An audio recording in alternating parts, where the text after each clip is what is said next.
Yes, I'm acutely aware that I am the human roadblock before lunch, and no jokes, I didn't get to this size by licking stamps, so I'm also looking forward to lunch. So let's get cracking. The rise of the machines. Why is this important for us to understand? Now, I think AI was mentioned by last count about 35 times in the previous speaker slot, and maybe 10 times that in the previous one. I'm going to try and do it twice. Okay, 3 times. AI, and we'll talk about the rest as we go. Okay. What has changed? Machine identities is here, and I think we need to understand that machine identities outnumber human identities in the workplace today, probably by about 20 to 1. That's a scary number.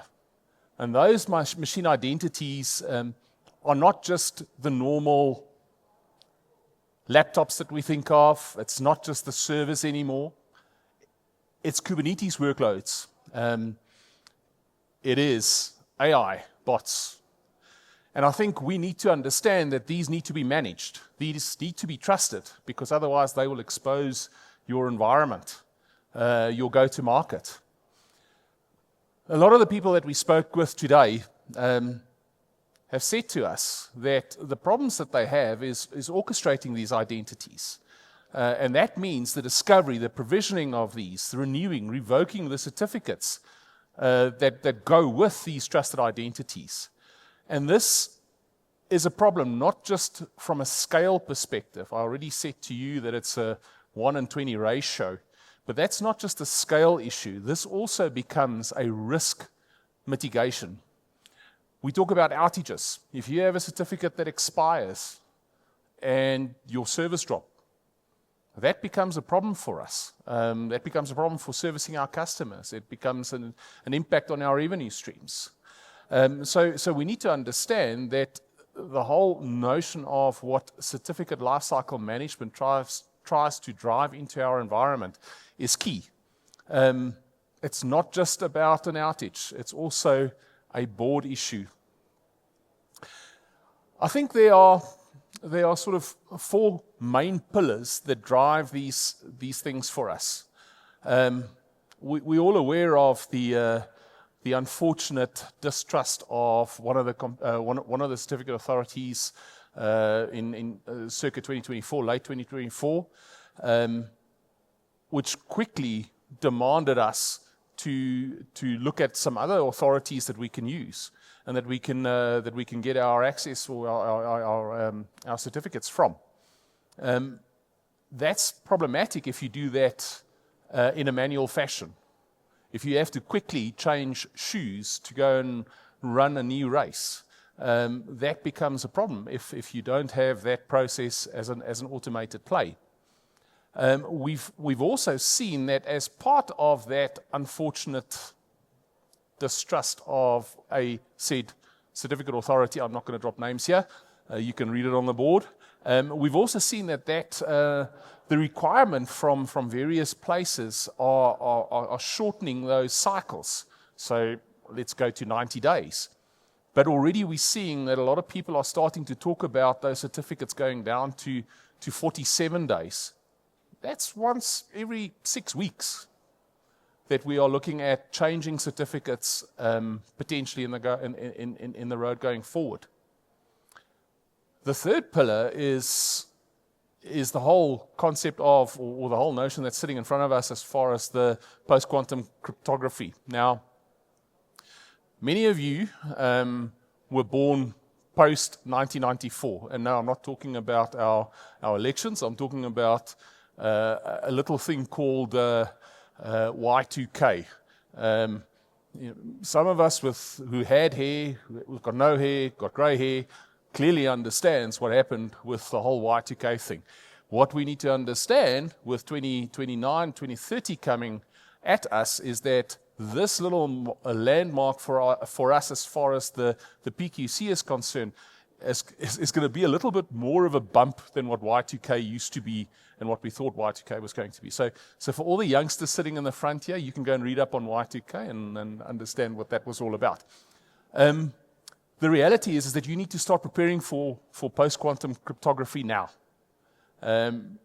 Your details can be harvested and stored right now and can be exploited in time to come when these things when these machines are ready for us.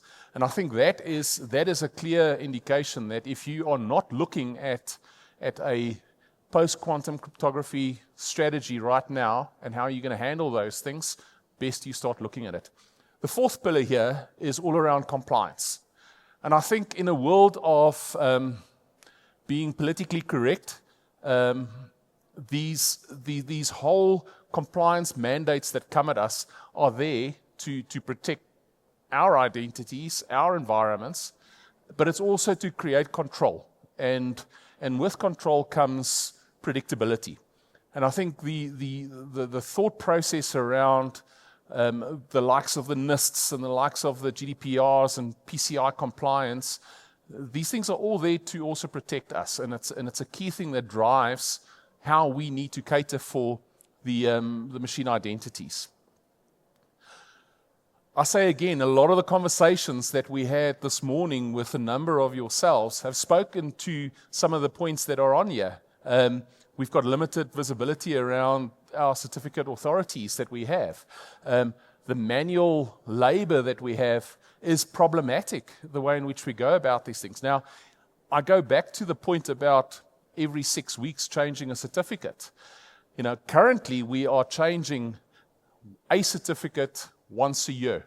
Now think about changing that once a month in a manual fashion by 2030, when you have in excess of 15,000, 20,000, 50,000. And I know there's some of the customers here that I know how many certificates you got. So if you want to go and do that all on a manual basis, that's problematic. Okay.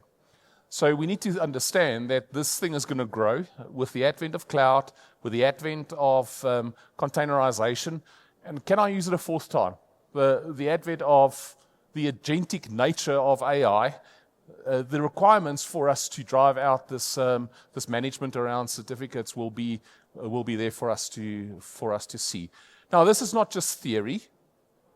There are some key examples of how certificates have sort of brought big enterprises and have impacted big enterprises. I won't say brought them to their knees, but have definitely impacted big enterprises.